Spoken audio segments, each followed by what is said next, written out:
on today's Ohio State Football Report, ESPN labeling the team's #1 area of concern, and we'll break down the latest on the potential and ongoing quarterback battle for the Buckeyes. Before we get into that, it is time for another installment of our shoutout series. The most comments on today's show will get a shout out on a future Ohio State Football Report. Last time I told you, whoever comments at least 50 times got the shout out. 2 people did it. Timon the Buckeye, undefeated on these shout outs. He's gotten one every single time. JT Productions also had 70. So thank you both very much. We appreciate you here at the Ohio State Football Report. Back to the original challenge. Who comments the most? Anyone beat Timon? Find out on a future Ohio State Football Report. So ESPN's Jake Trotter doing part of the #1 concern for each top 25 team. His #1 concern was the quarterback spot for the Ohio State Buckeyes. Here's what Jake wrote. Quarterback Will Howard was everything the Buckeyes could have hoped for last year in his lone season at Ohio State. He was spectacular during the college football playoff, posting a QBR of 97.2. With Howard now in the NFL, the Buckeyes will return to either former 5-star freshman Julian Sayin or Lincoln Kienholz this upcoming season, depending on who wins the job during camp. Throwing to all-world wideout Jeremiah Smith will bolster whomever the starting quarterback winds up being. Note, it should be whomstever, but I digress. But even with Smith and All-American safety Caleb Downs anchoring each side of the ball, it's difficult to envision the Buckeyes truly contending again unless Ohio State gets good to great quarterback play like it did last season. Look, I understand any and all concerns over the quarterback room, over how that could play out. That's valid. It is. It is so important. It is so impactful. It is hard to win games if you don't have good quarterback play. You can beat Marshall. You can beat Purdue. Shoot, Ohio State might be able to beat Purdue and Marshall and those other teams if I was the quarterback. But you're not going to have any chance of winning the games that matter. The game. Penn State, Texas, college football playoff games, the Big Ten championship. You're not going to win the games everyone expects the Buckeyes to win if they don't have good quarterback play. So I get that part. Is that the biggest concern? Or is that just the most impactful concern? We'll come back to that. But in general, what is your current concern level over the quarterbacks for the Buckeyes? Scale it for me 1 to 10. 1, the low end, 10, the high end. So again, this is my question. Is it the biggest concern? It's a valid concern. It is. But there was a lot of talent lost this past year. Will Howard was not the most talented player the Buckeyes lost. Might have been the most impactful because he played quarterback. But is anyone else a little bit concerned about the trenches? You lost all 4 starters along your defensive line.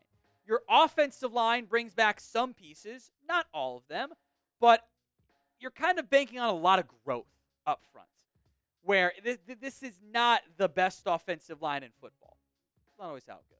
The defensive line, I am excited about a lot of these players. Edric Houston, Hayden McDonald, Bo Atkinson could be a one-and-done player. Caden Curry, Kenyatta Jackson, C.J. Hicks might be a piece. Like, there's potential. There's talent. It is unproven. So I am worried about that group because of the sheer talent and the snaps lost. Now, you're replacing a massive volume of snaps up front, especially on the defensive side of the ball. You have the talent to overcome it. You also have talent in Julian Sayin, who's a 5-star quarterback, right? So I would at least mention, this trench is going to be good enough. Like, you've lost so much there. Are you going to be okay with where you're currently at? I think that is a position groups worth acknowledging. We'll come back to the quarterback battle, but this Ohio State hoodie is on, call it mega sale. You might call it clearance, but mega sale sounds cooler. Was $85. Now it's just $35. Link will be in the comments section and the description of today's show. It's chatsports.com/OSU hoodie. I know it's July. It is hot in Columbus. It's hot in everywhere.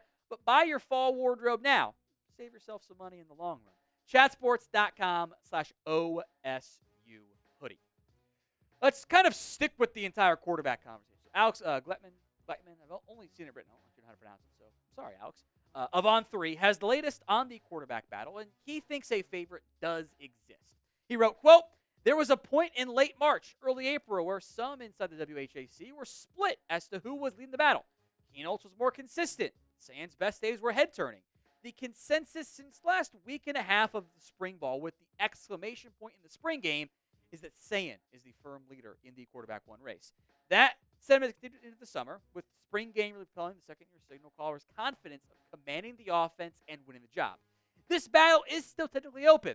I think it will be for about 2 weeks into fall camp, but it would be very surprising if Sayin isn't named quarterback one. This aligns with what I've said and thought and believed for a while now. Who do you think ends up winning that quarterback battle? JS for Julian Sayin, LK for Lincoln Kienholz. Let me know in the comments section of today's show who you think wins that quarterback battle. I do still feel confident this is Sayin's job. It very much sounds like, for a while, a little bit murky, and then Sayin, as predicted originally, ends up taking the control of the job here. I think right now, Julian Sayin would have to lose it more than anything else. This would not be a, wow, Lincoln was so good, he stole the job. It's more of a, Sayin's not ready yet. We're going to have to go with the other guy. There's nothing to really glean from what Sayin did last year in his maximum 4 games play to maintain the red shirt. It was, give him some reps here and there. Spring game was better. The touchdowns weren't the same as Kienholz, we'll get to later, but he made the offense work. He drove the offensive, and he was making plays on third down. He was good. And this is the guy that has more hype as a recruit. He's the 5-star. He's the number 6 overall player.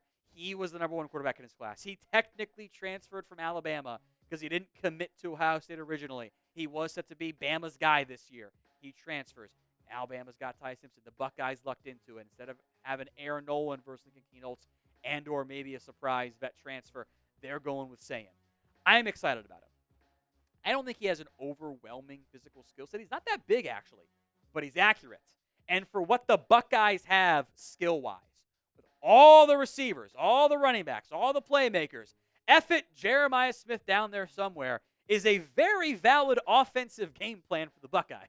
Do that. Throw it in that direction, on time, with some accuracy. Give him a chance. Sayin can make that happen. And we'll have more Ohio State football coverage for you right here on the channel. Roster news, position battles, fall camp / summer camp. I know it's always been fall camp to me, but, it starts in August. That's not the fall, really. That's still summer. But we all know what it means. Hit that sub button so you don't miss out. Starts in late July. Either way, we got you covered here. All right, let's head to Lincoln Kienholz and more conversation on him. I think that right now he is on the Devin Brown path. And I don't mean that as a bad thing. Devin Brown did his job. He played a key role for the Buckeyes. He pushed Will Howard. He was there in the event of a disaster. Wasn't required in the end. And now he gets to go start for Cal, and we wish him the best of luck and great success for our friendly neighborhood meme boys over there with the Golden Bears. The spring game numbers are a bit deceptive of how he actually fared. It was a little bit rocky early on, then he settled in. Sayin was just so much more sharp and effective. He's the rare South Dakota player. It was a top 200 recruit. I think if this, I'm going to throw shade at my own alma mater. If this was Miami of Ohio, we're screaming this is the best G5 quarterback in football. With that level of recruiting pedigree. He played briefly, technically speaking, in the bowl game a couple of years ago against Missouri. That was a bad game. He wasn't ready. They all opted out. It didn't make any sense. You can't judge him for that at all. But he's not the same caliber of recruit that Julian Sayin was. I don't think he has the same talent, the same raw ability, the same accuracy, all that stuff. He's not as good. He is to Will Howard that Devin Brown was, Kienholz is to Julian Sayin. I don't think that is a bad thing at all. And I think he's good to have in your building. He's here for a year as quarterback too. He transfers out next year. He gets to go start for, not Cal again, but he gets to go start for Arizona State when Sam Levitt leaves and he ends up having a nice season. Sweet. That's a good outcome for him, right? And then you get to have Julian Sayin, and Tavian St. Clair takes over in 2 years' time.